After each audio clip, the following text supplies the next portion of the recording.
The lights of the University of Texas gymnasium shone like interrogation spotlights on my graying head as I walked toward the microphone, carrying in my hands the envelope I'd been holding for 23 years.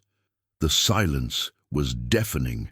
400 people held their breath, waiting for the words of the old man who had just been called to the stage as special class patron.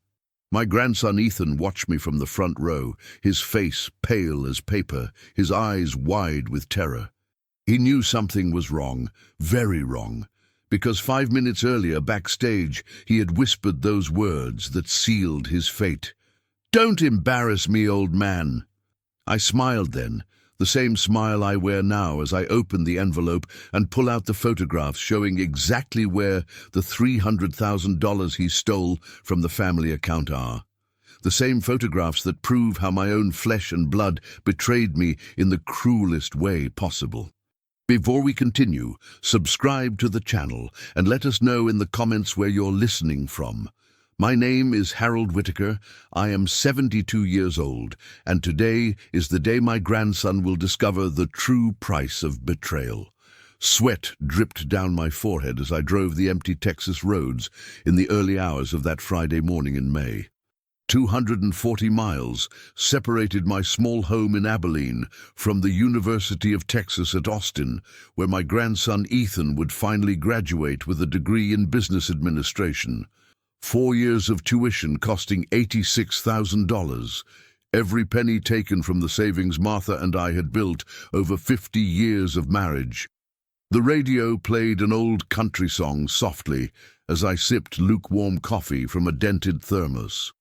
At 72, these long trips took their toll, but there was nothing in the world that could stop me from being there.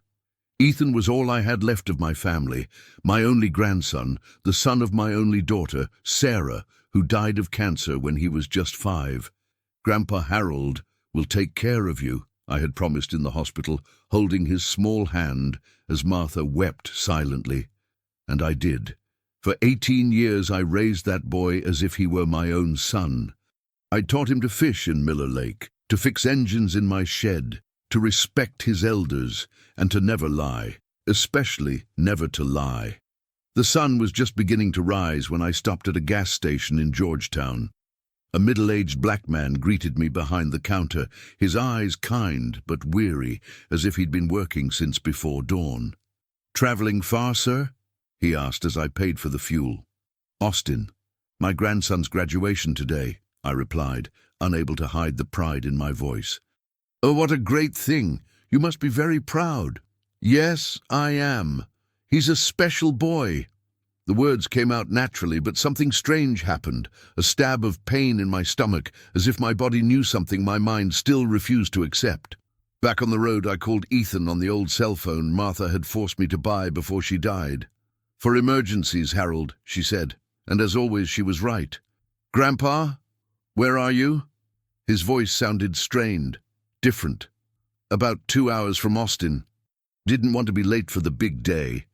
There was a pause that was too long. "Grandpa, I need to tell you something when you get home. Something important." "Is everything okay, son? You seem nervous." "It's okay, yeah. It's about after graduation, about my plans." "Sure, we can talk. I imagine you've already thought about where you want to work. With your degree and your intelligence, doors will open." Another pause. "Yeah, something like that. See you there, Grandpa. And thank you for everything you've done for me." The call ended, and I was left with a strange feeling in my chest. In 50 years of raising Sarah and then Ethan, I'd learned to sense when something wasn't right. But it was graduation day. Maybe it was just natural nervousness. When I arrived on campus at 10 in the morning, the place was abuzz with activity. Entire families strolled through the manicured gardens, taking photos, hugging their graduates with tears in their eyes. I saw young parents, elegant grandparents, smiling siblings. I was alone, carrying only a bouquet of wildflowers I'd picked from my garden earlier that morning. I found Ethan near the administration building, chatting with a group of colleagues. When he saw me, His face lit up, or at least that's what I thought at the time. "Grandpa!" He ran to me and hugged me tightly. "You made it!" Of course I did. I wouldn't miss it for the world. I handed him the flowers, watching his classmates watch us. "These are from your great-grandmother Martha's garden. She always said that flowers from our own garden bring more luck than store-bought ones." "Thank you, Grandpa. They're perfect." We spent the day walking around campus. Ethan showed me his favorite spots, the library where he spent nights studying, the computer lab where he developed projects.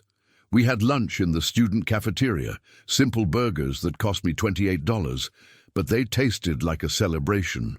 "So," I asked as he toyed with the fries on his plate, "what's this important thing you wanted to tell me?" "Oh, that." He avoided my gaze. "After the ceremony, okay? When we're both calmer." "Okay, son, but know that you can tell me anything. We always talk about everything, don't we?" "Yeah, always." He smiled, but there was something forced in the expression. "Grandpa, can I ask you something?" "Of course." "Is retirement going well? Are you managing to get by on your own at home?" The question caught me off guard. "Why do you ask that?" "I don't know, I just worry about you. Ever since Grandma Martha died, you've kind of shut down. And I know spending all that money on my college must have been tough." "Ethan, my boy, don't worry about it. That's what grandparents are for. Besides, I still have the savings account your great-grandmother left me. Almost $300,000 saved for any emergency." I saw something flash through his eyes, a strange glint like hunger, but it was so quick I thought I'd imagined it. 300,000? Wow, I didn't know it was that much. Your great-grandmother was very frugal. She saved every penny, saying you never know when you might need it. I took a sip of the sugary soda.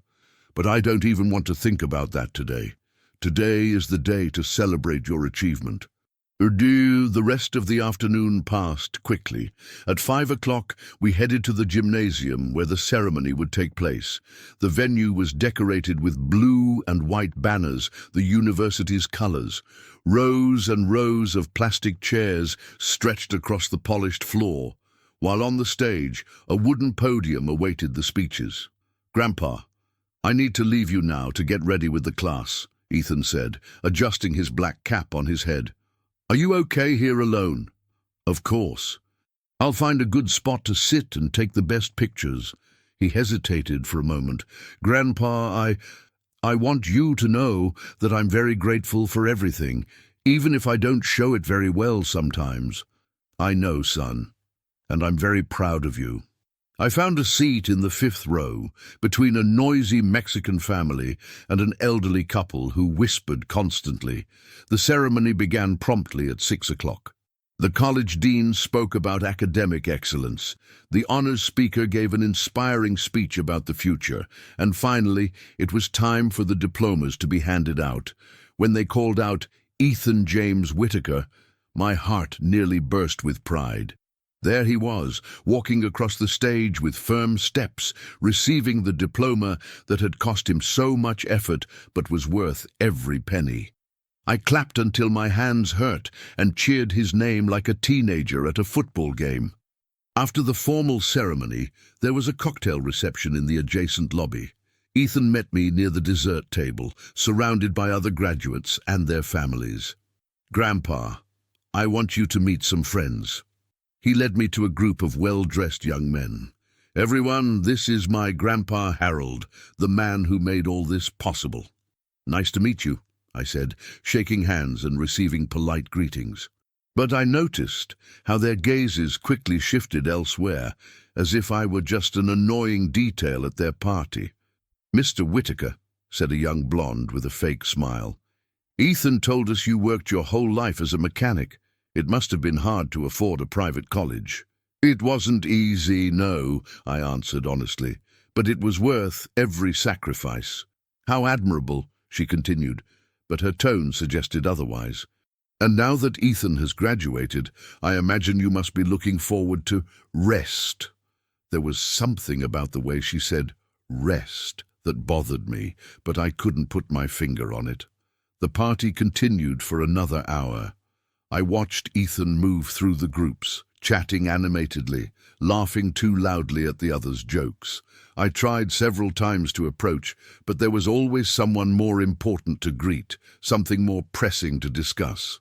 At 9 o'clock, when most of the guests had already left, I finally got a few minutes alone with him. "So, son, can we talk about this important thing now?" He looked around nervously. "Grandpa, let's get out of here. I need to show you something in my dorm."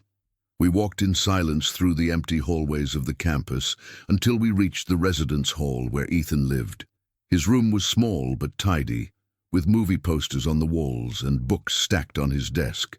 "Sit down, Grandpa." He gestured to the only available chairs. He sat on the edge of the bed. "What I have to tell you is complicated." "I'm listening." Ethan took a deep breath. "You know, I've always dreamed of living in New York, working at a big Wall Street firm." "Yes, I know. And I believe you can make this dream come true. The thing is, I did it. One of the biggest investment firms in Manhattan offered me a position, starting salary of $120,000 a year." My heart leaped with joy. "Ethan, that's wonderful. Why were you so nervous to tell me?" "Because the position starts next Monday. I need to be there in 3 days." "Well, it's busy, and because I need money, Grandpa.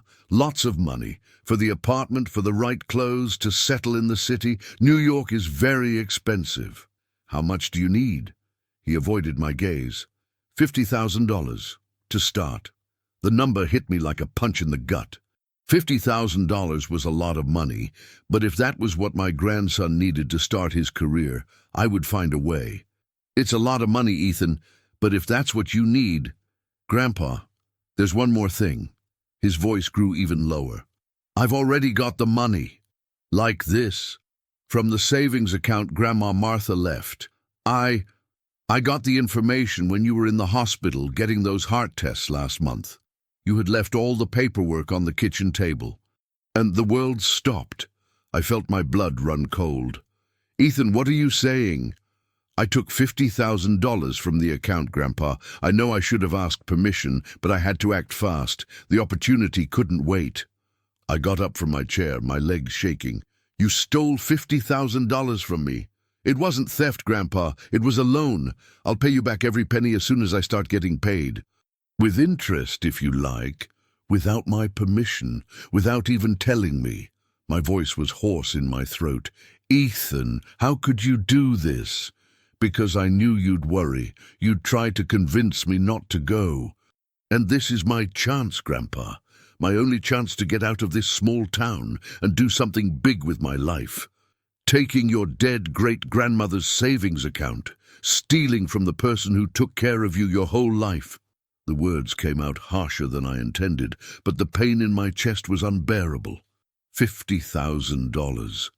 1/6 of our entire financial security, gone without my knowledge. "Grandpa, please try to understand." "Understand what? That my grandson, whom I raised as a son, is a thief." "Don't call me that." For the first time, Ethan raised his voice.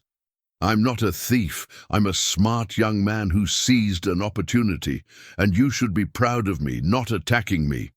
"Proud? Of a grandson who steals behind my back? I'll give you your money back." "When? How soon? What if this venture doesn't work out? What if you get hurt and can't work? Ethan, that money is my security, my only guarantee that I won't be destitute in my old age." He was silent for a long moment, staring at the ground. When he finally spoke, his voice was cold, unlike any tone I'd ever heard him use. "Grandpa, you're 72 years old. Statistically, you won't live more than 10 or 15 years. This money will be saved until you die, and then it will be mine. I'm only using it now when I need it." The words hit me like physical blows. I felt my legs grow weak, my heart race dangerously. "Ethan, how can you talk like that?" "I'm being practical, Grandpa. Realistic. You always taught me to be realistic. I taught you to be honest, to respect the people who love you, to never ever steal. I didn't steal it." He jumped out of bed, exultant. "I borrowed what will already be mine." That's not your decision to make. And you can't stop me, Grandpa. You need to understand.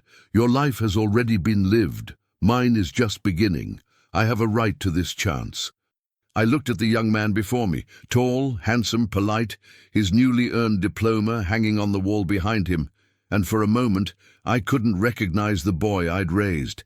Where was the child who cried in my arms when he had nightmares? The teenager who asked me for advice about girls? The young man who hugged me and called me his hero? I need to go, I said, finally heading for the door. Grandpa, wait. It doesn't end like this. Please. I turned to face him one last time.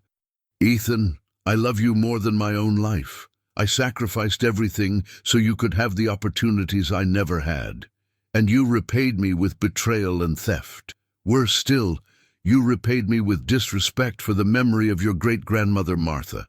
Grandfather, go to New York, make your life, but know that you broke the heart of the man who loved you unconditionally. I left the dorm before he could answer.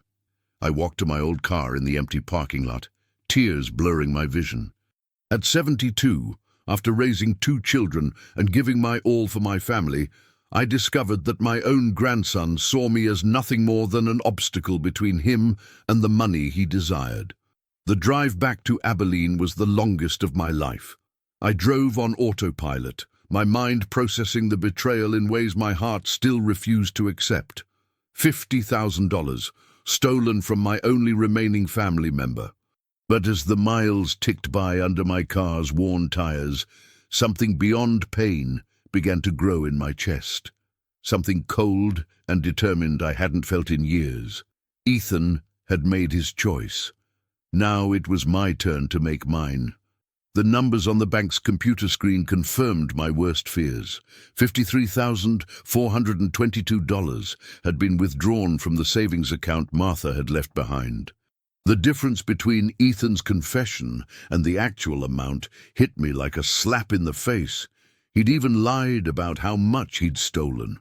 Mr. Whitaker, the bank clerk, a young woman with brown hair tied in a bun, watched me with concern. Are you okay? Do you need a glass of water? No, thanks. Can you show me when these withdrawals were made? She clicked a few times on the keyboard. The first was 6 months ago for $10,000. Then we had monthly withdrawals, $5,000 in January, $8,000 in February, $15,000 in March, and the last one, for $15,422, was made last week. 6 months. Ethan had been stealing from me for 6 months, systematically, while I paid his bills and worried about his well-being. Every visit he made home, every loving phone call, every "I love you, Grandpa," all while he plotted how to get more money out of the account. How was this possible? I asked, my voice harsher than I intended. I never authorized these movements. The clerk checked the screen again, clearly uncomfortable. Well, sir, all withdrawals were made online, using the correct username and password. And there's a power of attorney on file authorizing Mr. Ethan James Whitaker to operate the account. What power of attorney?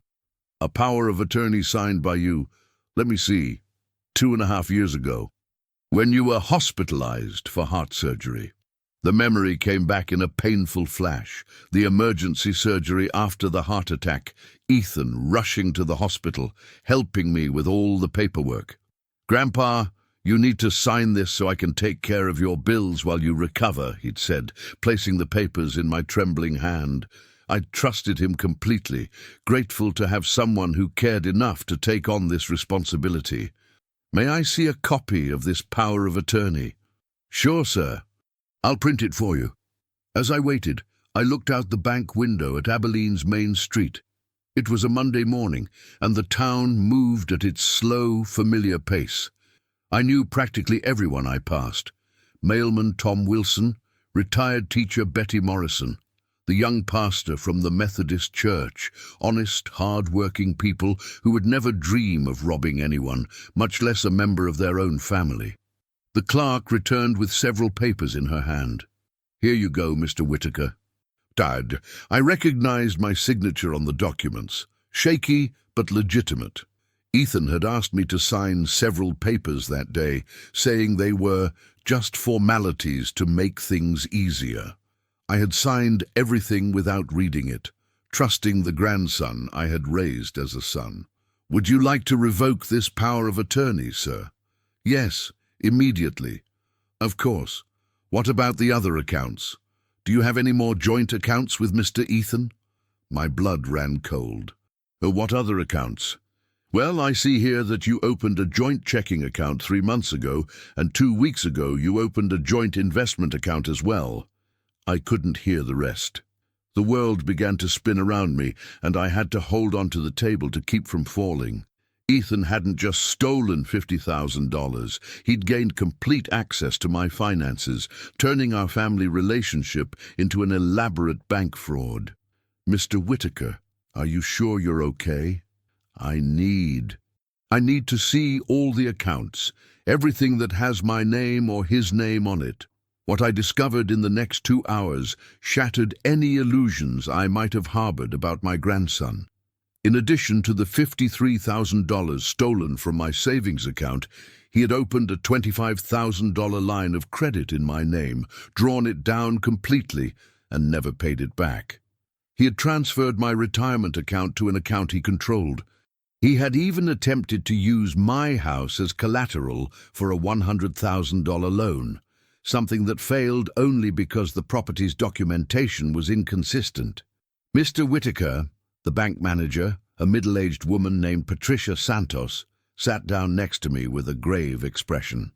"I need to be honest with you. This appears to be a clear case of family financial fraud. I suggest you seek legal counsel and consider filing a police report." "A police report against my own grandson? Sir, he stole over $80,000 from you over the course of 6 months. This is not a family matter, it's a crime." $80,000.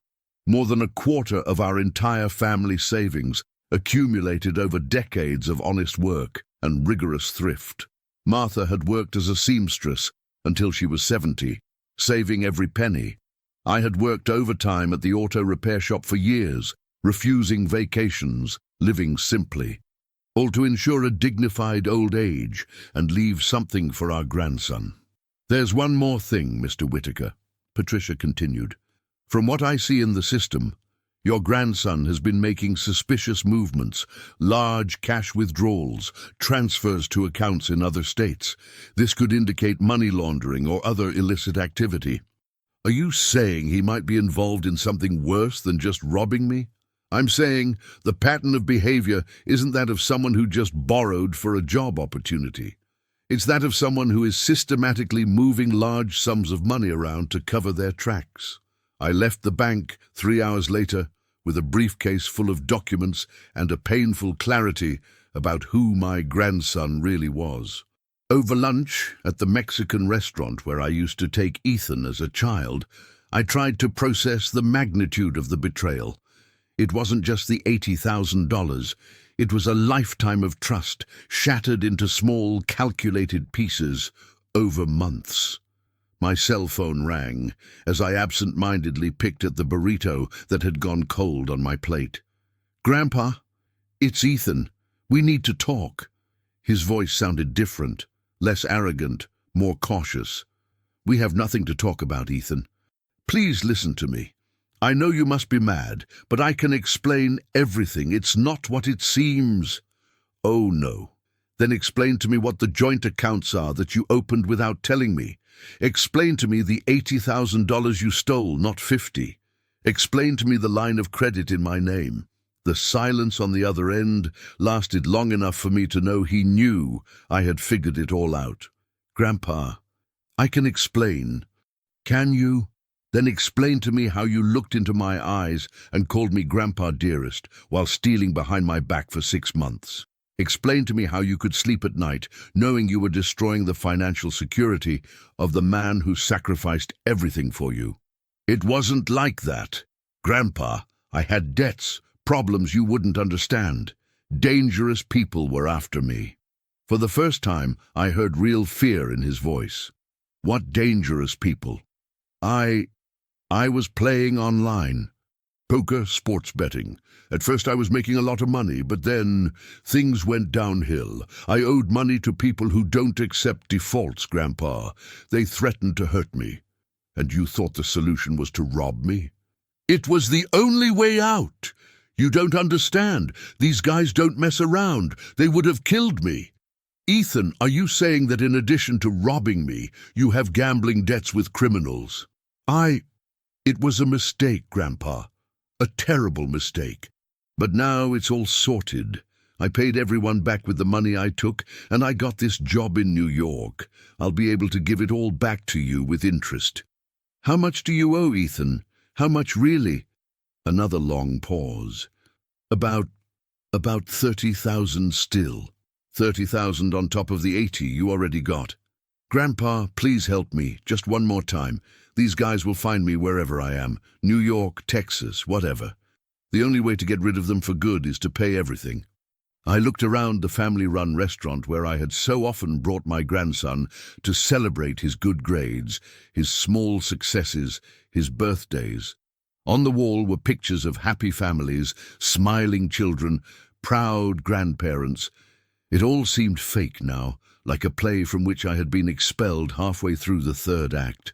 No, Grandpa, please. No, Ethan. I'm not giving you another dime, and I'm going to make you pay back every dollar you stole. You don't understand. They're going to kill me. Then you should have thought of that before you gambled with money you didn't have, before you robbed your own grandfather to pay your debts. Grandpa, I'm your grandson, your only grandson. You can't abandon me like this. You abandoned me first, Ethan. The moment you decided I was just a source of money for your addictions. I hung up the phone and put it on silent. My hands were shaking, not from fear or nervousness, but from a cold anger I hadn't felt in decades, an anger that reminded me of the man I'd been before Martha taught me to forgive, before I became the kind grandfather everyone knew. For the rest of the afternoon, I drove aimlessly through the streets of Abilene, just thinking. I stopped at the cemetery where Martha was buried and sat in the grass beside her simple granite headstone. "Well, dear," he said to the cold stone, "our boy has let us down. He has let us down in ways I never imagined possible." The wind swayed the plastic flowers I'd placed there the month before. Martha had always hated plastic flowers, saying they were too fake, but real ones died too quickly in the Texas heat. Remember when he was 8 and broke your mother's antique vase playing ball in the house? How he cried and apologized 1,000 times, promising he'd never do anything to disappoint us again. I laughed bitterly. Well then, it seems childhood promises are worth as much as plastic flowers. A tear ran down my face, but it wasn't from sadness. It was from a disappointment so deep it physically hurt. He thinks I'm too old to fight back, Martha. He thinks I'll just sit back and wait for death to come while he wastes our entire lives on games and lies. But you know me better than that, don't you? The sun was beginning to set when I finally got up and headed home. My small 2-bedroom house, built in 1967, felt emptier than ever. Every corner held reminders of Ethan, the bedroom where he slept on vacation, the kitchen table where he did his homework, the porch where we talked about football and girls. I went to the small office I kept in the guest room and turned on the old computer Ethan had given me 2 Christmases ago. "To keep you connected to the world, Grandpa," he'd said with a smile I now realized was fake. It took me 3 tries to remember the password, Martha's birth date. When I finally managed to access my email, I found 17 messages from Ethan, all sent in the last 2 hours. "Grandpa, please forgive me. It wasn't supposed to be like this. I love you more than anything. Just give me one more chance. They're really going to hurt me." I deleted them all without reading them completely. Then I did something I hadn't done in years. I opened my browser and started searching. Financial fraud, elder rights, asset restitution, family crime lawyers. The more I read, the more my resolve solidified. Ethan had committed multiple federal crimes: bank fraud, grand larceny, document forgery. This wasn't just a family matter. It was a serious criminal case that could result in years of imprisonment. At 9 o'clock at night, I made my first call. Morrison and Santos Law Firm, night shift. Good evening. I would like to schedule an urgent appointment for tomorrow morning. It's about financial fraud committed by a family member. Of course, sir. Can you give me some basic details? My grandson stole over $80,000 from my bank accounts over the course of 6 months, using a power of attorney he fraudulently obtained. I want to sue him criminally and civilly. I see. This is really urgent. We can see you tomorrow at 8 in the morning. What's your name? Harold Whitaker. And please tell the lawyer I'm willing to go to any lengths, no matter the relationship. After making the appointment, I made a second call to the local police station. Abilene Police Station, Officer Martinez. Good evening, officer. I would like to schedule an appointment to file a police report for financial fraud and aggravated robbery. Of course, sir. Can you come tomorrow morning? We need all the documentation. I'll be there at 10 o'clock with all the papers. The third call was to my doctor, Dr. Robert Chen, a middle-aged Chinese-American man who had been my healthcare provider for 15 years. Dr. Chen? It's Harold Whitaker. Sorry to call so late. Harold, are you okay? Are you feeling sick? That's not it, doctor. I need a favor. Can you give me a doctor's note confirming that I'm of sound mind, that I don't have dementia, Alzheimer's, or anything that would compromise my ability to make financial decisions? That's an unusual request, Harold. Did something happen? Let's say someone might try to question my mental competence to diminish the gravity of certain actions taken against me. I understand. Yes, I can provide that certificate. You've always been one of my most lucid and aware patients. Can you come by the office tomorrow afternoon? Thank you, doctor. Thank you very much. I hung up the phone and leaned back in my worn office chair.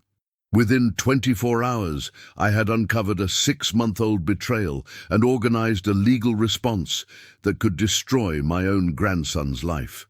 I felt no remorse, just a cold, determined clarity.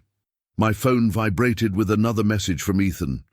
Grandpa, for the love of God, answer me. I'm desperate. This time I decided to respond, Ethan, you created this situation. Now you're going to deal with the consequences. Tomorrow, I'm going to the police to file a complaint against you for theft and fraud. Then I'll have my lawyer sue you criminally and civilly. You have until Friday to return every penny you stole, or I'll make you pay by any means possible. The answer came immediately. Grandpa, you can't do that. I'm your family. You stopped being my family the moment you robbed me behind my back. Now you're just a criminal who happens to share my DNA. You'll regret this. You'll be alone in the world. I'd rather be alone than surrounded by thieves and liars. There were no more messages after that. I turned off my phone and went to the kitchen to make some chamomile tea, something Martha always did when she needed to calm her nerves. While the water boiled, I looked at the family photos hanging on the kitchen wall. Photos of weddings, graduations, birthdays. Photos from a time when I believed family meant unconditional love and loyalty. I removed every photo of Ethan. One by one, I placed them in a shoebox I stored in the attic. If he wanted to be treated like a stranger, I would treat him exactly that. That night I slept better than I had in months. For the first time since Martha's death, I felt I had a clear purpose, a mission to fulfill. Ethan had bet I was too old and weak to fight back. I was about to find out how wrong I was. The next morning dawned clear and cool, with that kind of golden light Martha always said was a sign of a special day. I put on my best suit, the same one I'd worn to her funeral, and drove to the Morrison and Santos law firm, a 2-story building downtown. The lawyer who helped me was a striking woman in her 40s, with graying hair tied back in a ponytail and sharp eyes that seemed to see through lies. Sarah Morrison was the niece of old Jim Morrison, who had been a mechanic with me in the 1980s before becoming a lawyer. Mr. Whitaker, I've read the documents you brought. This is a serious case of family financial fraud. She leafed through the bank papers with a grave expression. Your grandson has committed at least 6 different federal crimes. We're talking about a possible sentence of 15 to 20 years in prison. That's what I want to hear. Are you sure? She looked me straight in the eye. 15 years is a long time. Your grandson would be out of prison at 40, his life completely ruined. Are you sure that's what you want? Dr. Morrison, my grandson looked me in the eye and told me I must be dead for him to use my money. He turned our family relationship into an elaborate fraud. Yes, I'm sure. Very well. Let's begin with the civil process to recover your assets. At the same time, I will prepare you for the criminal process. But I need to warn you of one thing. Family cases like this always generate a lot of drama. Prepare yourself for pressure from friends, relatives, people in your church. Everyone will tell you that you should forgive and move on. I have no relatives, doctor. I have no family left. And friends. True friends will understand that justice is not optional. She smiled for the first time since I'd walked into the office. I like clients with backbones. We'll destroy your grandson in court, Mr. Whitaker. At 10 in the morning, I was at the police station filling out police report forms. Officer Martinez, a middle-aged Hispanic man with a grey mustache, treated me with a respect I wasn't used to receiving from police officers. Mr. Whitaker, cases like this are more common than people realize. Children and grandchildren stealing from the elderly is almost an epidemic these days. He stamped the papers with precise movements. The difference is, most victims don't have the courage to sue. You're doing the right thing. I don't feel right doing this, officer, but I also can't accept being treated like an idiot. Of course not. And I can assure you that your case has a good chance of success. The documentation is impeccable, the amounts are significant, and the pattern of behavior is clearly criminal. I left the police station with a copy of the police report, and the strange feeling of crossing a line from which there would be no return. In 72 years of life, I had never sued anyone, never filed a police report, never wished for anyone to be arrested. But I had also never been betrayed in such a calculated and cruel way. During lunch at the Methodist Church Cafe, where I used to have lunch on Wednesdays with other retirees, I realized how quickly news spread in a small town.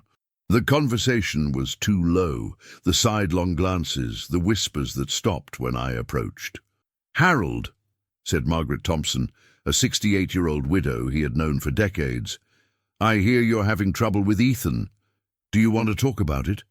"There's not much to talk about, Margaret. He robbed me and now he's going to pay the consequences. But Harold, he's just a boy. Boys do stupid things. Maybe you can work this out as a family, without involving the courts."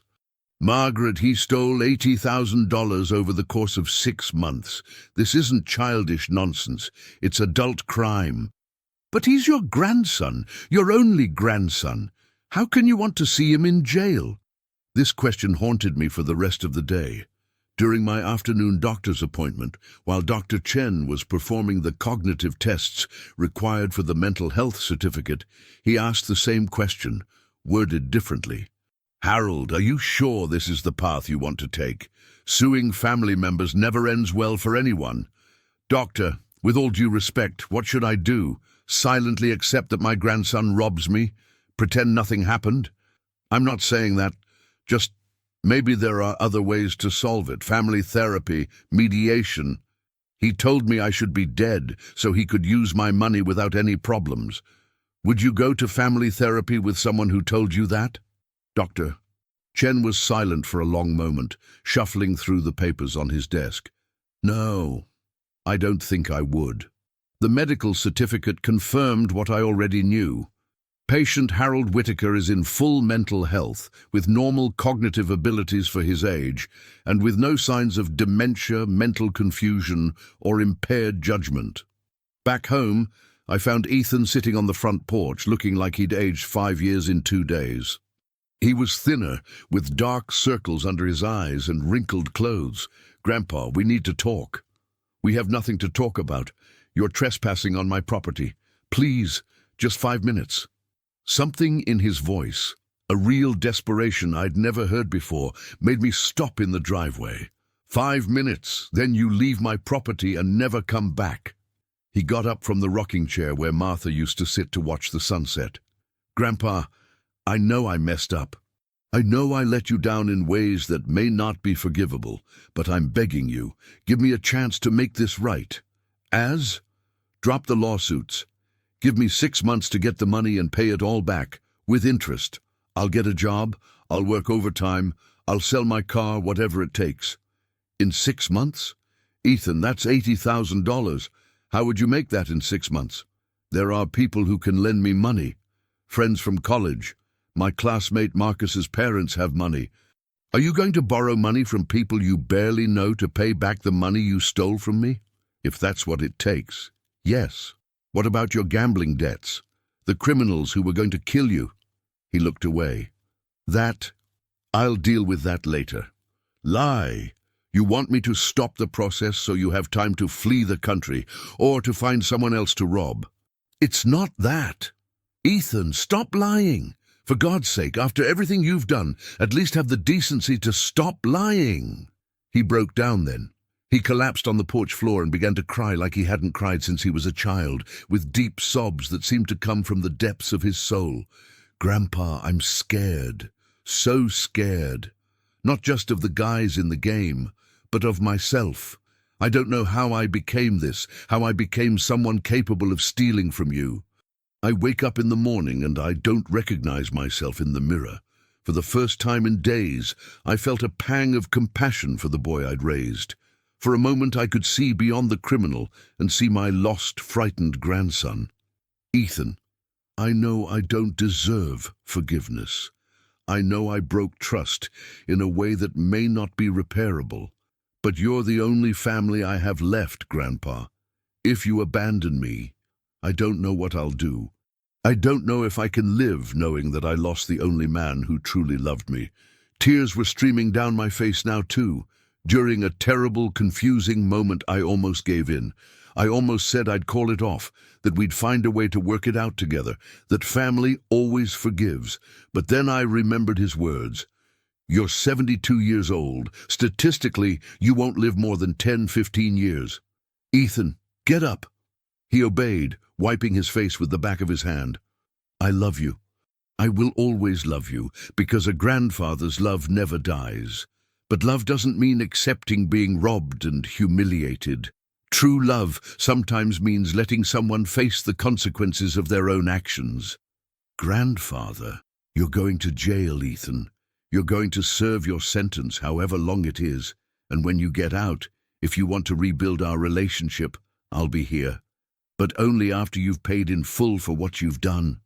They're going to kill me in jail, Grandpa. People like me don't survive in prison. Then you should have thought of that before you became a criminal. He looked at me with an expression I will never forget. Fear, despair, but also something that looked like hatred. You'll regret this, Grandpa. When I'm dead, you'll carry this guilt forever. Maybe, but I'll carry on knowing I did the right thing. Ethan walked slowly to the rental car parked on the street. Before getting in, he turned around one last time. I really loved you, Grandpa. That was never a lie. I know, but love isn't enough when you destroy the person you love. I watched the car disappear around the bend in the street and sat in Martha's rocking chair. The sun was setting, painting the sky orange and pink, and for the first time in months I felt at peace. It wasn't happiness, it was something deeper. It was the satisfaction of someone who had made a difficult but correct decision. My cell phone rang. It was Dr. Morrison. Mr. Whitaker, I have news. The financial investigation revealed that your grandson was involved in much more than we realized. We found evidence that he was scamming other elderly people in the area. You weren't the only one. My blood ran cold. Other elderly people? At least 5 similar cases in the last 2 years. Always the same pattern. Emotional intimacy. Obtaining powers of attorney. Systematic theft. Mr. Whitaker, your grandson is a professional criminal specializing in exploiting the elderly. The news hit me like a punch in the gut. It hadn't just been a mistake. It hadn't been desperation over gambling debts. Ethan was a predator who systematically chose vulnerable targets to rob, and I, who had raised him as a son, had been just another victim on the list. How much did he steal in total? We're talking over $500,000 over 2 years. Mr. Whitaker, your grandson could face life in prison. Life imprisonment. My grandson, whom I had taught to ride a bike, whom I had carried on my shoulders to the city fairs, whom I had comforted during nightmares, would spend the rest of his life behind bars. And for the first time since it all began, I didn't feel even a hint of remorse. The whole town learned of Ethan's arrest on a Thursday morning when his photo appeared on the front page of the local newspaper with the headline, "Abilene Teen Arrested for Elderly Scams. Grandfather Among Victims." I read the story while drinking coffee on the porch, watching neighbors glance discreetly in my direction as they pretended to water plants or fetch newspapers. The phone rang incessantly all day. Reporters wanting interviews, curious people disguised as concerned people, and most of all, people judging my decision to sue my own grandson. "Harold, how can you sleep at night knowing you put your own blood in jail?" asked Dolores Martinez, wife of the hardware store owner, in a call I made the mistake of answering. "I can sleep very well, thank you." "And you, Dolores, how can you sleep knowing that you are defending a criminal who robbed 6 elderly people?" "But he's family." "It was family. Criminals who use family ties to commit crimes have lost the right to be called family." I hung up the phone and took it off the hook. If anyone really needed to talk to me, they could knock on the door. That afternoon, Dr. Morrison came to visit me in person. She seemed excited in the way lawyers only get when they're about to make a fortune. "Mr. Whitaker, we have significant developments in the case. First, Ethan has confessed to all of the crimes in an attempt to obtain a plea bargain. Second, we found where he hid most of the stolen money." "Where?" "Offshore accounts in the Cayman Islands, cryptocurrency investments, even gold bars in a safe deposit box in Dallas. Your grandson isn't just a criminal. He's a smart one who's learned how to launder money and avoid being tracked." I felt a strange mixture of pride and horror. The boy I had taught to be honest had become an expert in financial crime. "How much can we recover?" "Almost everything, Mr. Whitaker. $620,000, including all the victims' money. You'll get your $80,000 back, with adjustment and interest." "What about the other elderly people?" "They'll get it back too. But there's something else, Mr. Whitaker, something you need to know before you decide how you want to proceed." She took a folder out of her bag and placed it on the porch table. "We found Ethan's personal journals in his apartment. Journals detailing how he planned every heist, including yours. Want to read them?" I opened the folder with trembling hands. The first page was dated 2 years ago. March 15th. "Old Harold is getting more forgetful. Today he asked what time it was 3 times. This might be the chance I've been waiting for. I need to get access to his accounts before he dies and leaves everything to charity. The money should be mine." My stomach churned. I continued reading. April 2nd. "I got the power of attorney. The idiot signed everything without even reading it, trusting me completely. He said I was a responsible grandson who would always take care of him. If he only knew how pathetic I find him with his repetitive stories and outdated values." June 15th. First successful withdrawal. $10,000. "I'll start slowly so as not to arouse suspicion. The old man doesn't even check his accounts properly, just sits there in his little house living in the past and talking about his dead Martha. Sometimes I want to say, she was as boring as he is." September 3rd. "I increased it to $15,000 this month. Harold hasn't noticed yet. Today he told me he was proud of me and that I was the only good thing left in his life. I almost felt sorry for him. Almost. But then I remembered that this money will stay there until he dies, and I have plans for life. I closed the folder. I couldn't read anymore. There are 30 pages like this, Mr. Whitaker. He documents every lie, every manipulation, every moment he pretended to love you while plotting how to steal more money. I got up from my chair and walked to the porch railing, looking out at the quiet street of a town where I had lived for 72 years. Where I had married, raised a daughter, buried a wife, loved a grandson who had never really existed. Dr. Morrison, I want him to pay as much as possible. I don't want plea bargains. I don't want mitigating factors. I want him to be in prison for as long as the law allows. Are you sure? With the confession and collaboration, he could only get 5 years. Without the agreement, we're talking 20 to 25 years minimum. I am sure. Even though he knows he might die in prison, that he might never see freedom again. Dr. Morrison, my grandson died 2 years ago, when he wrote the first line of this diary. The one in jail now is just a criminal who happens to have my DNA. She smiled and put the papers away. I understand perfectly. We will legally destroy it, Mr. Whitaker. That night, for the first time in weeks, I called my old friend Robert Thompson, a colleague from my mechanic days, who had moved to Houston after retirement. Harold, dude, I heard what happened there. How are you? I'm fine, Robert. Relieved, actually. Relieved? Man, I heard you put your own grandson in jail. This can't be easy. You know what wasn't easy? Being robbed every month by someone I loved more than my own life. Finding out that every "I love you, Grandpa" was a lie, calculated to keep me as a source of money. Robert was silent for a moment. That bad? Worse? They found his diaries detailing how he manipulated me, how he feigned affection to get access to money. He called me pathetic, Robert. He said Martha and I were boring people who lived in the past. Son of a bitch. Robert, do you have any grandchildren? I have 3. Why? Do they treat you well? Of course. They come visit me every weekend, call me during the week just to see how I'm doing. The youngest, who's 12, told me last month that he wants to be a mechanic like I was.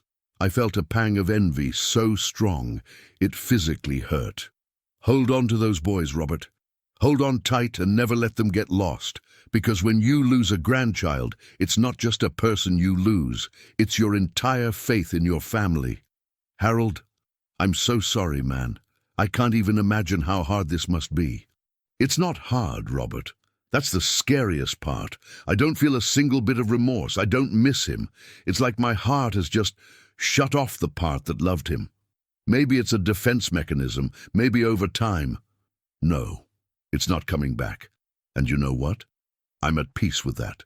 I'd rather not love anyone than love someone who's using me. After ending the call, I sat in the living room chair where Martha and I used to watch TV together. The house was incredibly quiet, but it wasn't the silence of solitude, it was the silence of peace. For the first time in years, I didn't have to worry about whether someone was trying to trick me, whether every gesture of affection was genuine or calculated. My cell phone, which I had turned back on after the lawyer's visit, rang with a message from an unknown number. Mr. Whitaker, this is James Mitchell, father of Marcus, Ethan's college friend. I urgently need to speak with you about a proposal that can resolve all this without destroying the life of a talented young man.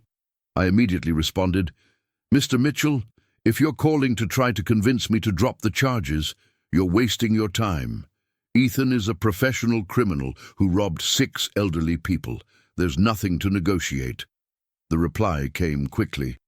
Mr. Whitaker, I understand your outrage, but you may not have all the facts. Ethan was being blackmailed. I can prove he is a victim, not a villain. Can we meet tomorrow? I reread the message 3 times. Blackmailed.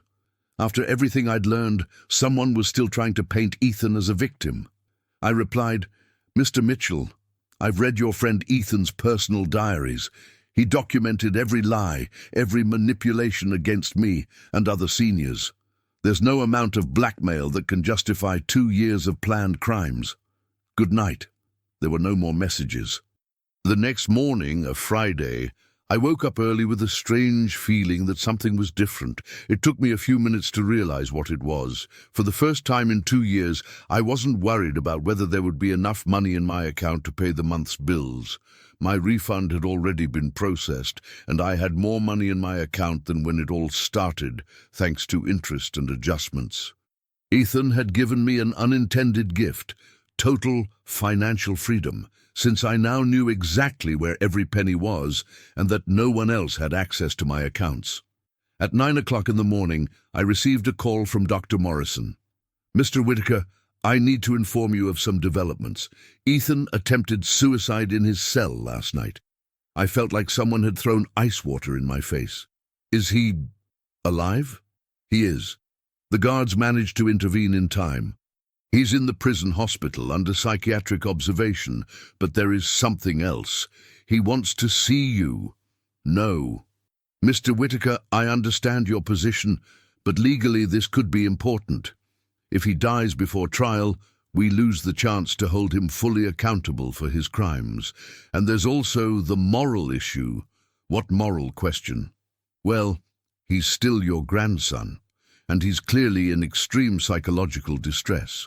"Doctor Morrison, when my grandson was planning to rob me for 2 years, did he care about my psychological suffering? When he wrote that I was pathetic and should be dead, did he think about the moral issues?" "No, but so why should I care about his suffering now?" There was a long pause. "Because maybe you're a better person than he is, Mr. Whitaker." That sentence echoed in my head for the rest of the day. Was I a better person, or had I become as cold and calculating as he was? That afternoon, against my better judgment, I drove to the county jail. The imposing grey building stood on the outskirts of town, surrounded by high walls and barbed wire. I had never imagined I would one day visit a place like that. The entry process was humiliating. Body searches, metal detectors, endless paperwork. Finally, I was taken to a small room with a metal table and 2 chairs separated by thick glass. Ethan entered handcuffed, escorted by 2 guards. He was unrecognizable, too thin, with a cut on his bandaged wrist and dark circles under his eyes that made him look 10 years older. When he saw me, he immediately burst into tears. "Grandpa, thanks for coming. I didn't think you would come." "I didn't think you would come either." We sat on opposite sides of the glass, talking through an ancient, crackling intercom. "Grandpa, I want to apologize. I really do. Not an excuse to try to get out of jail, but a real apology for what I did, for the person I became, for the way I destroyed our family. Your apology doesn't make up for 2 years of lies, Ethan." "I know, and I know I don't deserve forgiveness. But I want you to know the whole truth, not just the pieces the investigators found." "What truth?" "It started out like you'd think, pure greed. I wanted money for a life I thought I deserved, but then it turned into something worse. I started enjoying lying, manipulating. It was like a game to me, seeing if I could fool you, the other seniors, everyone." My stomach lurched. "Are you telling me you enjoyed robbing defenseless people?" "I am. And the disgusting part is, the easier it was to fool you, the more contempt I felt, like it was your fault for being too naive to see it." "Ethan, let me finish, Grandpa, please. I turned into a monster, not out of necessity, not out of pressure, but out of choice. And the only person who still loved me unconditionally was you, which made me want to hurt you even more." "Why?" "Because your love reminded me of what I used to be, and I hated that memory. It was easier to see you as pathetic than to accept that I had become human garbage." I looked at the young man on the other side of the glass, my grandson, whom I had loved more than anything, who now confessed to having become a sociopath by choice. "And now? What do you want from me?" "Nothing.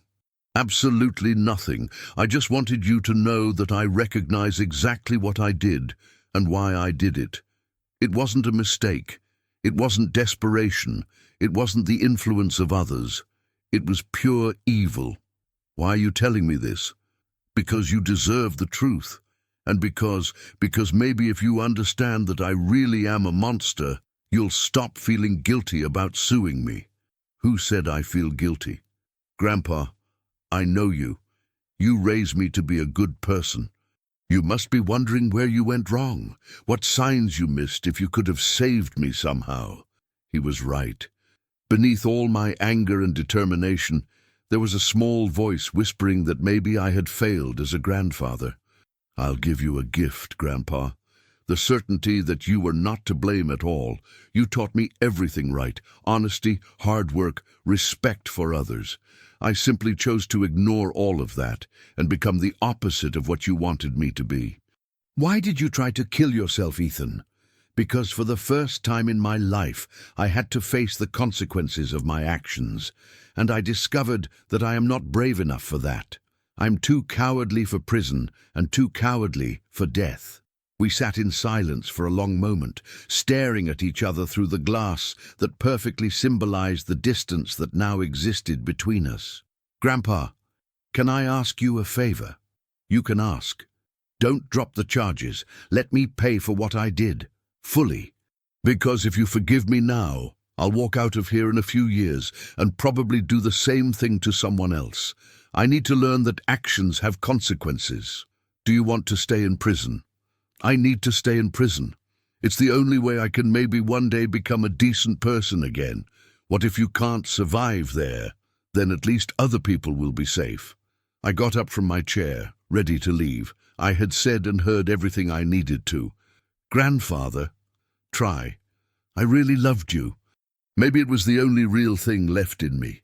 That's why it hurts so much to lie to you.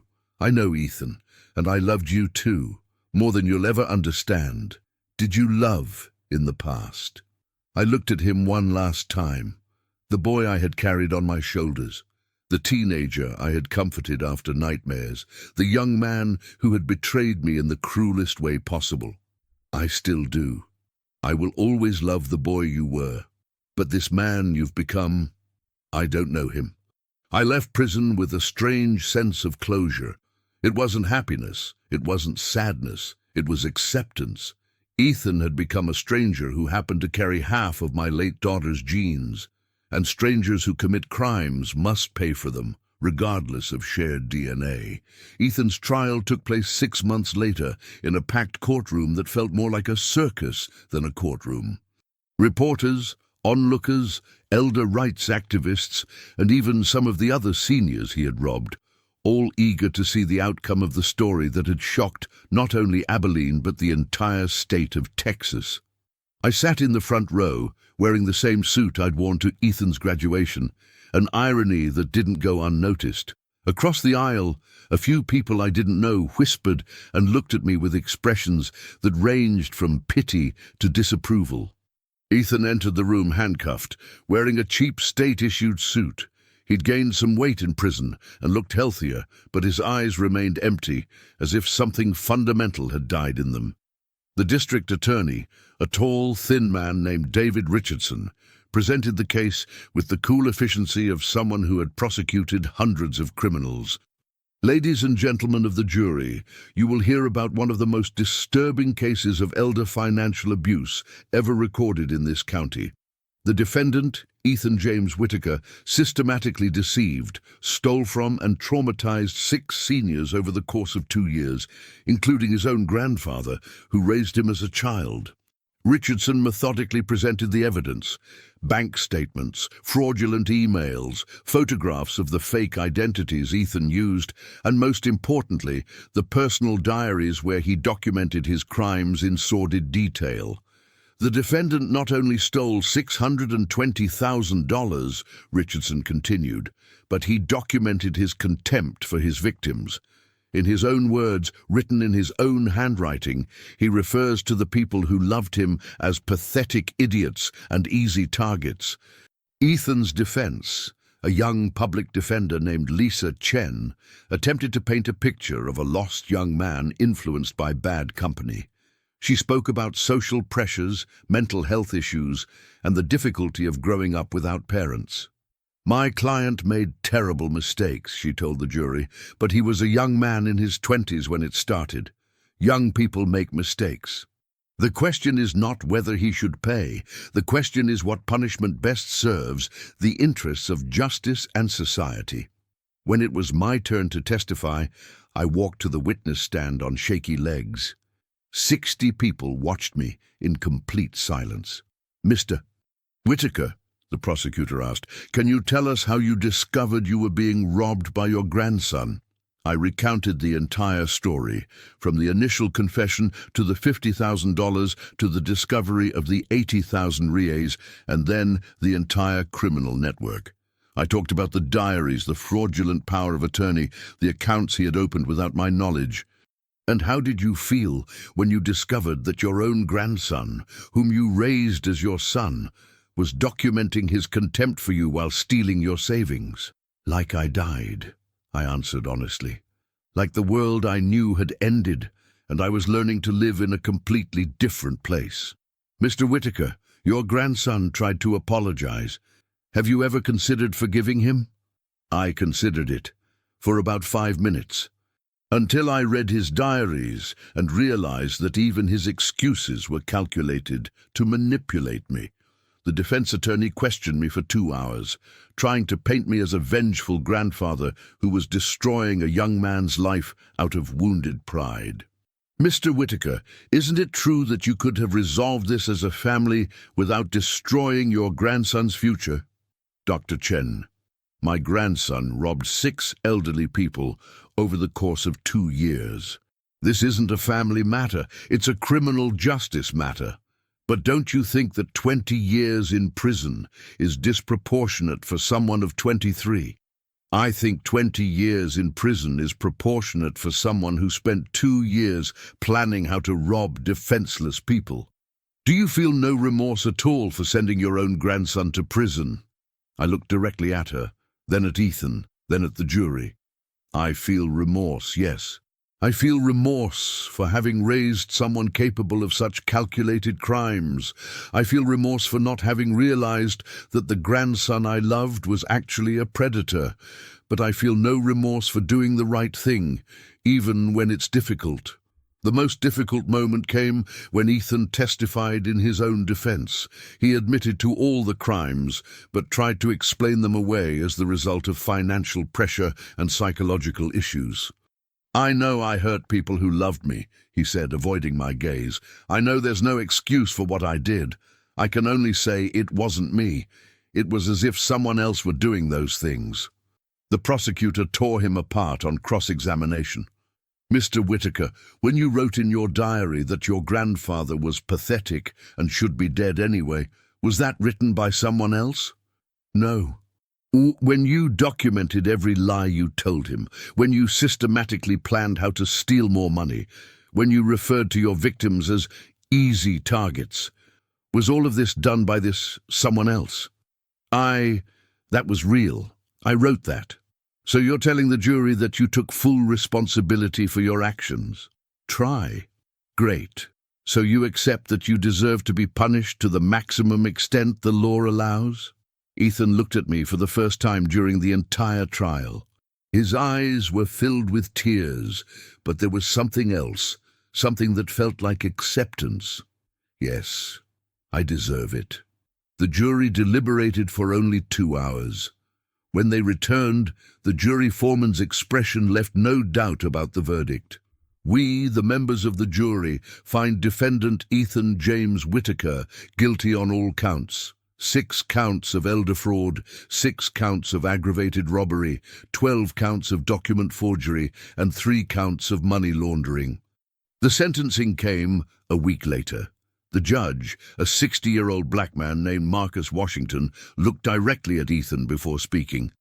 "Mr. Whitaker, in 40 years of presiding over this court, I have rarely seen crimes as calculated and cruel as yours. You didn't just steal money. You stole the trust, security, and peace of mind of people who dedicated their lives to honest work and caring for their families."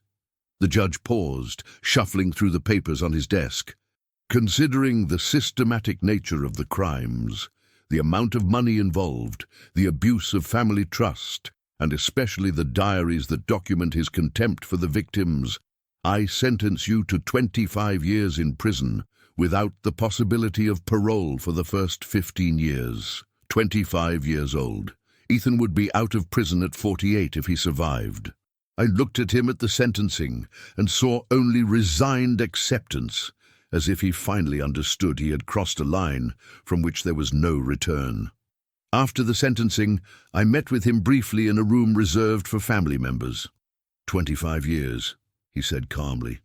That's what I deserve. It's what you chose, I replied. Grandpa, can I ask you one last thing? He can. Don't visit me. Don't write to me. Don't send money to my prison account. Let me serve my sentence completely alone. It's the only way I might one day deserve a second chance. Are you sure? I have, and Grandpa, thank you. For what? For loving me enough to let me face the consequences, for not saving me from myself one more time. We hugged one last time, a strange, sad hug that felt more like a funeral than a goodbye. Bye, Ethan. Goodbye, Grandpa. I left the courthouse and drove home under a blazing late afternoon sun. The city seemed different now, smaller, simpler, but also more honest. There were no more secrets, no more lies, no more fear of uncovering betrayals. Arriving home, I sat on the porch where Martha used to wait for me to return from work. The garden needed tending, the house needed painting, and I needed to rebuild a life that no longer included the person who had been its center for 23 years. But for the first time in months, the silence wasn't eerie. It was peace. 2 years had passed since the trial. The town of Abilene had moved on, as small towns always do, but I still felt the occasional glances on the streets, some of pity, some of respect, some of morbid curiosity about the old man who had sent his own grandson to prison. My routine had completely changed. I woke up at 6 in the morning, drank coffee while reading the local newspaper, tended the garden Martha had planted, and dedicated my afternoons to a project that had become my new passion, helping other seniors avoid financial scams. The house had become a sort of informal guidance center. 3 mornings a week, it received visits from people worried about children or grandchildren who were suspiciously asking for money, elderly people confused about documents they couldn't remember signing, or simply people who wanted to learn how to protect their savings. Mr. Harold, said Ms. Esperanza Gutierrez on a rainy Tuesday in March, my grandson asked me to sign some papers that he said were to make things easier if I get sick. But after hearing your story, I'm worried. Donna Esperanza was 81 years old and had lived alone since her husband's death. Her grandson, Roberto, an accountant, had always been attentive to her until he started asking for access to her accounts. Donna Esperanza, can you show me the papers? She pulled from her purse a set of documents that I immediately recognized. Financial powers of attorney, bank authorizations, even a partially completed property transfer deed. Roberto said this is normal, that all families do it, that it's just to protect me. Donna Esperanza, these documents give your grandson complete control over your money and your home. He could empty your accounts and sell your home without your permission. But he's my grandson. He would never do that to me. The sentence hit me like a punch in the gut, echoing my own words from years ago. Donna Esperanza, I thought the same thing. I also believed that family would never hurt us. But unfortunately, most financial crimes against the elderly are committed by close relatives. Do you think Roberto wants to rob me? I don't know. But I do know that if he really just wants to protect her, he shouldn't mind doing it with the supervision of an independent attorney or with other family members present. What if I'm being paranoid? What if he really just wants to help me? Then he'll understand your caution and accept doing things the right way. But if he pushes, if he gets angry, if he tries to make you feel guilty for not trusting him, then you'll have your answer. Donna Esperanza left my house with a thoughtful expression, her documents tucked away in her purse. 2 weeks later, she returned with tears in her eyes. "Mr. Harold, you were right. When I told Roberto I wanted to take the papers to a lawyer to review, he became furious. He said I was ungrateful, that I was only trying to protect myself, that the family shouldn't need lawyers. And then I asked him why he was in such a hurry, if he could wait a week so I could better understand the documents. He said no, that I had to sign it that day, that it was a unique opportunity." What opportunity? An investment opportunity he had found. He needed $100,000 to invest while the going was good. He said he would pay me back in 6 months, with interest. It was always the same story. Young relatives discovering once-in-a-lifetime opportunities that required immediate access to money from elderly grandparents and parents. "Donna Esperanza, you did the right thing. You probably saved your life savings. But now Roberto doesn't talk to me anymore. He said he lost the opportunity because of me, that I'll regret it when I get sick and have no one to take care of me." That's emotional manipulation, Ms. Esperanza. It's exactly what they do when the first plan doesn't work. How can you live, knowing that your own family might try to harm you? It was a question I asked myself every day. Living with my eyes open, trusting people who demonstrate their trustworthiness through actions, not just words, and accepting that family isn't blood, it's those who truly care about your well-being. Cases like Ms. Esperanza's have become my new routine. In 2 years, I've helped 17 seniors avoid scams from relatives, 4 recover stolen money, and several others organize their finances more securely. Volunteering gave me a sense of purpose I hadn't felt since Ethan was arrested. Most importantly, it made me realize that our story wasn't unique. It was just a particularly cruel version of something that happened every day across the country. Dr. Patricia Santos, the bank manager who had helped me uncover Ethan's thefts, became a partner in this work. She organized monthly seminars on financial security for seniors, and I often participated as a speaker. "Mr. Whitaker," a lady asked me after one of these lectures, "how can you talk about this without getting emotional? It must be very painful." It's painful, yes. But it's even more painful knowing that other people are going through the same thing I went through and have nowhere to turn for help. Aren't you angry with your grandson? Not anymore. I feel sorry for him. He destroyed his own life out of greed and pride.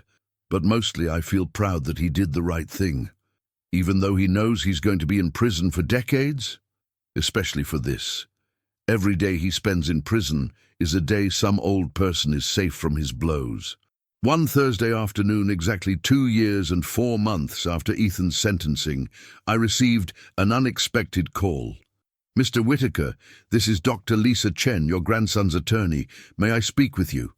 My heart raced. "Did something happen to Ethan?" "No, sir. Nothing bad. In fact, he asked me to make a very specific call." "I'm listening." "Ethan wants you to know that he's doing well, that he's using his time in prison to study and reflect. He got his high school diploma in full. We discovered he had forged the original certificates. Now he's taking financial literacy courses for inmates." "Why are you telling me this?" "Because he also wants you to know about a decision he's made. Ethan is donating all of his remaining assets, including his car, jewelry he'd purchased, and money in accounts we couldn't initially trace, to a restitution fund for victims of financial crimes against the elderly." I felt dizzy. "How much money?" $43,000, sir. Money he could have saved for when he got out of prison, but chose to donate anonymously. Why anonymously? Because he doesn't want it to be seen as an attempt to reduce his sentence or gain sympathy. He said, and I quote him, "I want it to be clear that I'm doing this because it's right, not because I expect anything in return." I was silent for a long moment, processing the information. "Mr. Whitaker, are you there?" "Hello, Doctor." "Chen, can I ask you a question?" "Of course." "How is he really, physically, mentally?" "Honestly, He seems like a different person, more mature, more aware. He still has a lot of rehabilitation work to do, but Mr. Whitaker, I think prison is doing him good. For the first time, he's facing real consequences for his actions. Did he ask about me? He always asks, but he always follows up the question by saying he doesn't want me to tell him anything other than that he's fine. He remains determined to serve his sentence without any family contact. And do you think that's healthy? Honestly, I think it's exactly what he needs. Ethan is learning to live with the consequences of his choices, with no one to save him or make amends. It's the first time in his life that's happened.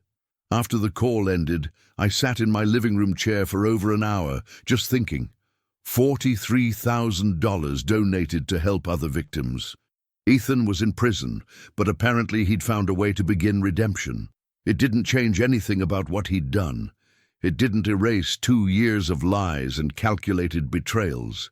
But maybe, just maybe, it meant that the good boy I'd raised still existed somewhere inside, buried under years of bad choices, but not completely dead. That night, for the first time since Ethan's arrest, I dreamed of him. Not as the manipulative young man who had robbed me, but as the 8-year-old boy who cried when he accidentally broke something and promised to be more careful. I woke up with tears in my eyes, but they weren't tears of sadness. They were tears of something I hadn't felt in 2.5 years, hope. Perhaps it was possible, after many years and much suffering, for my grandson to find his way back to being a decent person. Perhaps prison, as cruel as it seemed, was exactly what he needed to break the cycle of lies and manipulation that had consumed his life. But that would be a story for the future. For now, I had work to do. I had other elderly people to protect, other families to help avoid the pain I had experienced.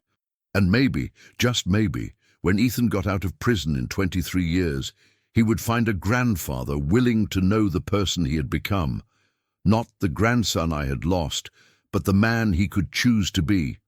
But that would be his choice to make, just as it had been my choice to sue him. And if there was one thing I'd learned during this whole ordeal, it was that the hardest choices are often the right ones. 3 years had passed since that call from Ethan's lawyer, and my little personal crusade to protect the elderly had turned into something much bigger than I ever imagined. The Martha Whitaker Foundation for Elder Protection, named after my late wife, now operated in 12 Texas cities with trained volunteers offering free financial security advice. What had begun on my porch had become a movement recognized even by the state government. One sunny September morning, I was in the makeshift office I had set up in the guest room when I received a call that would change everything again. "Mr. Whitaker, this is Warden James Sullivan of Huntsville State Penitentiary. I need to speak with you about your grandson, Ethan Whitaker." My blood ran cold instantly. "Is he okay?" "Yes, sir, he's physically fine. But there's been a development we thought you should know about. Ethan saved another inmate's life last week." "Das?" "An older inmate was being attacked by gang members. Ethan intervened, even though he knew it could cost him his life. He was stabbed in the shoulder, but managed to protect the man until guards arrived." I felt a strange mix of pride and concern. "Is he hurt?" "Nothing serious. But Mr. Whitaker, there's something else." Ethan refused to identify the attackers. He said he didn't want to be a snitch, that he preferred to accept the consequences of his involvement in the fight. "Nay, what consequences?" 30 days of disciplinary isolation. But here's the interesting thing. During those 30 days, he asked for only one thing, paper and a pen to write a letter. "For whom?" "For you, sir." A letter he doesn't want to send, but wrote anyway. "He asked me to ask if you would like to receive it." I was silent for a long moment. 5.5 years since our last conversation. 5.5 years without any contact, fulfilling his own request. "Director Sullivan, may I ask your opinion? As a professional, do you think Ethan has really changed?" "Mr. Whitaker, I've worked with prisoners for 23 years. I've seen every kind of criminal there is. And I can honestly say I've never seen such a genuine transformation as your grandson's. Like this, he teaches basic math to other illiterate inmates. He leads a therapy group for gambling addicts. He works in the prison library organizing educational programs. And Mr. Whitaker, he does all this without ever mentioning his family or seeking any outside recognition. But Director, people can pretend to change in the hope of a reduced sentence. Yes, and I can relate to that very well, but Ethan never asked for a reduced sentence. He never tried to appeal his sentence. He never even suggested that he should be treated differently for his good behavior. He acts like someone who truly believes he deserves to be there. And on paper? The letter he wrote is 47 pages long, Mr. Whitaker. 47 handwritten pages. It's not a plea for forgiveness or an attempt to justify what he did. Well, I think you should read it to understand. Director, can I ask you a personal question? Do you have children? I have 2 sons and a daughter. If one of them had done to you what Ethan did to me, would you read the letter? There was a long pause. Honestly, I don't know. But I can say this. If my son had gone through a transformation like the one I witnessed in Ethan, I would want to know about it. Send the letter. He is sure. I do. But Director, that doesn't mean I'm going to visit him or get back in touch. It just means I'm going to read what he has to say. I understand perfectly, Mr. Whitaker. The letter will arrive in the mail in 2 days. The letter arrived on a rainy Thursday. I immediately recognized Ethan's handwriting on the envelope, the same handwriting I'd seen in his school notebooks for years, but now more careful, more mature. I waited until nightfall to open it. I sat in Martha's armchair with a cup of chamomile tea and began to read. Dear Grandpa Harold, I don't know if this letter will reach you, or if you'll choose to read it. I hope so, but I would also completely understand if it didn't. After 5.5 years in prison, I've learned that I'm not entitled to your attention or your forgiveness. I write this letter not because I expect a response, but because I finally understand things I should have understood long ago. And maybe, just maybe, my words can give you some form of peace that I destroyed with my actions. First, I want you to know that I never tried to minimize or justify what I did. In my first 2 years here, several therapists and counselors tried to help me find reasons for my behavior. Difficult childhood, social pressures, mental health issues. I rejected all these excuses. The truth is simple. I chose to be cruel to the people who loved me because it was easier than being grateful. You gave me everything, Grandpa. Unconditional love, opportunities that cost you your personal dreams, sacrifices I only understand now that I'm an adult. And I repaid you with calculated betrayal because in some twisted way, your love made me feel guilty for not being a better person. It was easier to see you as pathetic than to accept that I was ungrateful. It was easier to dismiss your affection than to try to earn it. And when I started stealing, every lie I told was a way to convince myself that you deserved to be deceived for being too naive. But Grandpa, the cruelest thing I did wasn't stealing your money. It was stealing your faith in your family. I know you'll never be able to completely trust anyone close to you again, and that's a wound I've opened that may never heal. The letter went on for pages and pages. Ethan described his life in prison, not the dramatic aspects you see in movies, but the slow, difficult reality of facing his own guilt every day for years. I wake up every morning at 5:30, and my first thought is always the same. How many people would be better off if I had never existed? The answer is always many, starting with you. But after that first thought, I force myself to get up and try to do something useful with the day. I teach math to men who never had the educational opportunities I wasted. I help out at the library, organizing books that might help someone make better decisions than I did. I participate in groups where we try to understand how we became people capable of hurting others. I'm not doing this hoping to reduce my sentence or impress anyone. I do it because it's perhaps the only way to give some meaning to the years I have left. If I'm going to stay here until I'm 48, at least I can try to help some other inmates avoid making the same mistakes when they get out. Grandpa, I learned something important here.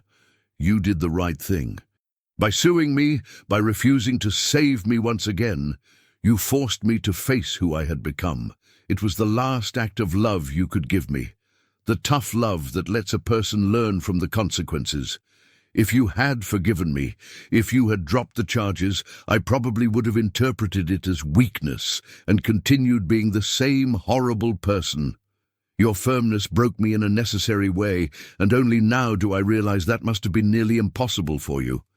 I want you to know that your teachings have not been lost. It took me almost 30 years to understand them, but now I do. Honesty is not optional. Hard work is the only dignified way to achieve things. Family isn't blood, it's who truly cares about your well-being. And true love sometimes means letting people face the consequences of their choices. I have 17.5 years left to serve. God willing, and if I survive, I'll be released at 48. I don't know what kind of life is possible for a middle-aged ex-con, but I know it will be an honest one. I promise this not to you, but to the memory of the good person you tried to make of me. I don't expect you to forgive me. I don't expect you to visit me.